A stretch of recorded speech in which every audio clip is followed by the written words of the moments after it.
Friends नमस्कार. नूतन रेसिपीजमध्ये तुमच्या सर्वांचं खूप खूप मनापासून स्वागत आहे. तर फ्रेंड्स आज आपला परत पाणीपुरी करायचा प्रोग्राम झालेला आहे आणि त्याआधी मी फ्रेश मटार म्हणजे ताज्या मटारची पाणीपुरी दाखवली होती आणि आता हे जे सुके मटार असतात ते वाटाणे सफेद वाटाणे त्याची पाणीपुरी दाखवते आहे. तर मी काय केलं आहे वाटाणे घेतलेले आहे, त्यासोबत मी हे अख्खे हिरवे मूग आहे ते पण घेतलेले आहे. वाटाणे आणि हिरवे मूग, वाटाणे मी जास्त घेतलेले आहेत आणि हिरवे मूग मी कमी घेतले. म्हणजे वाटाणे एक मोठा बाउल घेतला आहे आणि हिरवे मूग आहेत ना तो अर्धा बाउल घेतलेला आहे. स्वच्छ धुवून घेतलं आणि 5 ते 6 तास मी भिजत ठेवलेलं आहे. आता मी हे कुकरमध्ये घेतलं आहे. त्याचबरोबर मी हे 3 मोठे साईजचे बटाटे आहेत, त्याला मी साल काढली आहे आणि असे बारीक तुकडे करून घेतलेले आहे. आता आपण याच्यामध्ये ना पाणी ओतूया. आता उन्हाळा म्हटलं की डाळ भात चपाती खायला कंटाळा येतो, म्हणून असं काय चटपटीत खायला असेल ना संध्याकाळच्या टायमाला तर जरा बरं वाटतं. आता ना ह्याच्यामध्ये आपण ॲड करूया मीठ स्वादाप्रमाणे. थोडासा मी गरम मसाला ॲड करते आहे आणि वाटाणे आहे म्हणून मी हे हिंग ॲड करते आहे.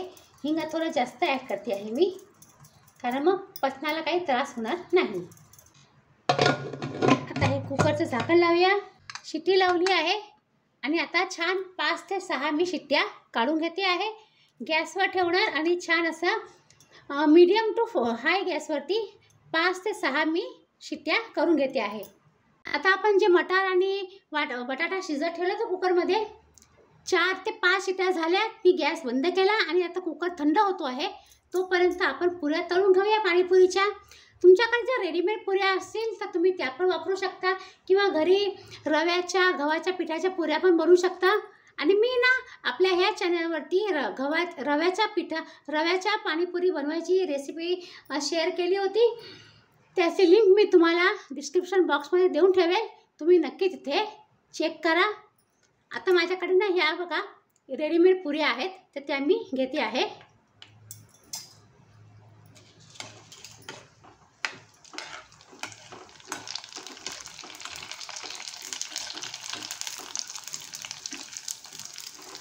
बघा छान अशा मस्त टम्म फुगतात पुऱ्या.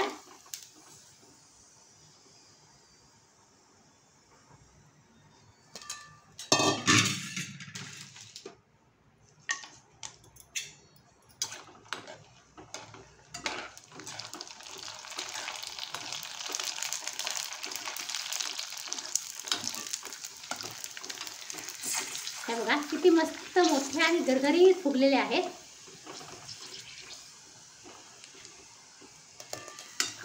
लो टू मीडियम गॅसवरती या पुऱ्या सगळ्या तळायच्या असतात.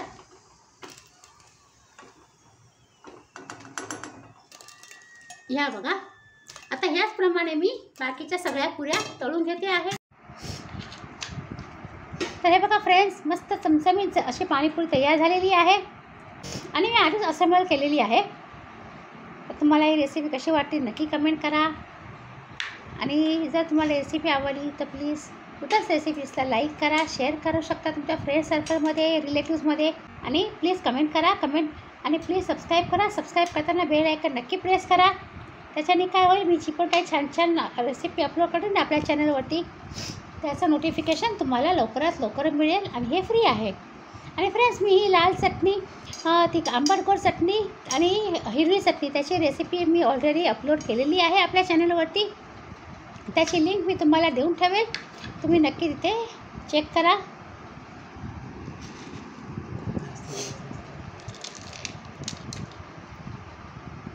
तर चला आता फ्रेंड्स आता आपण पुन्हा भेटूया अशा सुंदर सुंदर छान छान रेसिपीसह. तोपर्यंत बाय बाय. आणि हा व्हिडिओ पूर्ण पाहिल्याबद्दल तुमचा खूप खूप धन्यवाद.